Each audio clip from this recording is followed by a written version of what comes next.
ইসরায়েলের মধ্যে একবার দুর্ভিক্ষ দেখা দিল। দুর্ভিক্ষের সময় একজন ভিক্ষুক কোন এক জমিদার বাড়িতে গিয়ে খাবার চাইল। বলল, তোমরা আমাকে কিছু খাবার দাও, আমি খুব কষ্টে আছি, খুব অনাহারে আছি।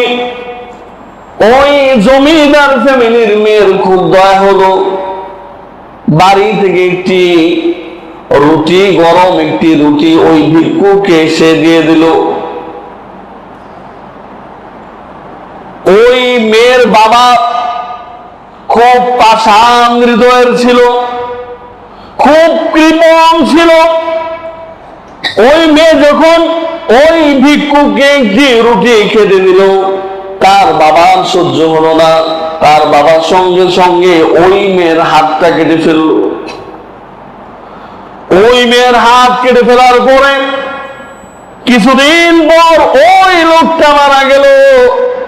কালের বিবর্তনে ওই ফ্যামিলির যত সম্পদ আছে সব সম্পদ শেষ হয়ে গেল, তারা একেবারে গরিব হয়ে গেল। ওই মেয়েটা এখন বিভিন্ন বাড়িতে বাড়িতে ভিক্ষা করে, বিভিন্ন বাড়িতে গিয়ে সে খাবার তালাশ করে। একদিন এক বাড়িতে গিয়ে যখন সে খাবার তালাশ করতে লাগলো, ওই বাড়ির মহিলা ওই মেয়েটার দিকে তাকায় বলল যে, মা, তোমাকে দেখে তো মনে হয় না তুমি কোনো গরিব ফ্যামিলির মেয়ে।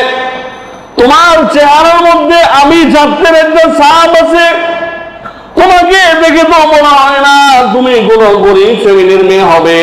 তোমার আসল পরিচয় কি আমাকে বলো।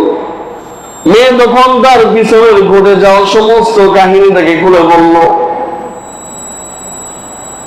এবার ওই মহিলা ওই মেয়েকে বললো যে, মা, তুমি যদি কিছু মনে না করো তাহলে আমার ছেলের জন্য আমি তোমাকে বউ হিসেবে রেখে দিতে চাই। ওই মেয়েটাও রাজি হয়ে গেল।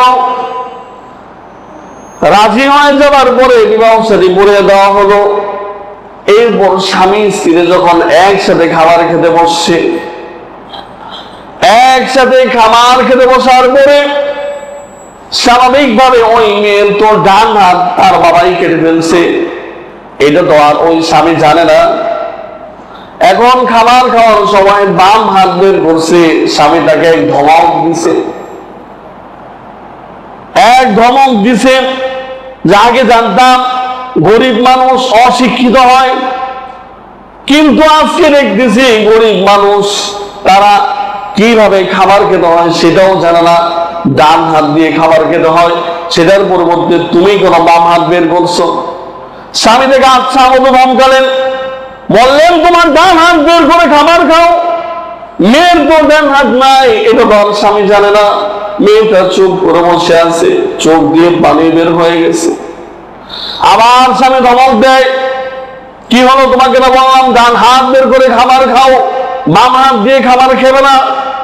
মেয়েটা কিছুই বলে না, চোখ দিয়ে পানি ছেড়ে টলমল করে কাঁদতেছে। আবার স্বামী ধমক দেয়, এই মেয়ে, তোমাকে না বললাম ডান হাত দিয়ে বের করে খাবার খাও। এমন সময় ওই ঘরের কোণ থেকে একটা গাইনি আওয়াজ আসলো যে, হে আমার বান্দি, আমার রাস্তায় দান করতে গিয়ে তোমার যে হাত তোমার বাবা কেটে ফেলেছে, আমি আজকে সেই হাত ফিরিয়ে দিলাম। সুবহানাল্লাহ ওয়া বিহামদিহি। গায়েব থেকে আওয়াজ আসলো, আমার রাস্তায় দান করতে গিয়ে তোমার বাবা যে হাত কেটে ফেলেছে, আমি আজকে তোমার সেই হাত ফিরিয়ে দিচ্ছি। হে আমার বান্দি, তুমি তোমার আজদিন থেকে ডান হাত বের করে তোমার স্বামীর সাথে খাবার খাওয়া শুরু করো। দুনিয়া যখন তৈরি করা হলো, দুনিয়া থরথর করে কাঁপতেছে। আল্লাহ রাব্বুল আলামিন পাহাড় তৈরি করে পৃথিবীকে স্থির করে দিলেন।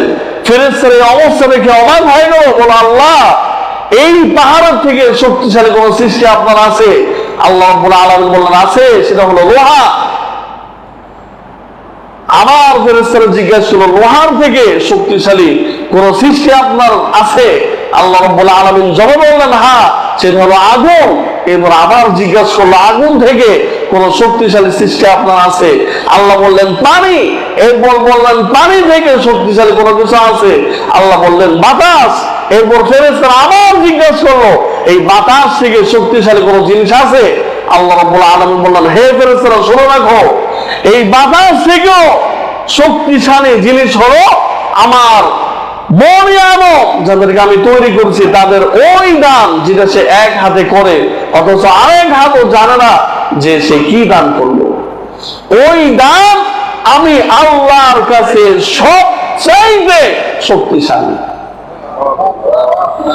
এই জন্য আমরা দান করব, যে যত গোপনে দান করতে পারবো সেটা তত বেশি আল্লাহর কাছে প্রিয় হবে, সেটা আল্লাহর কাছে তত প্রিয় হবে।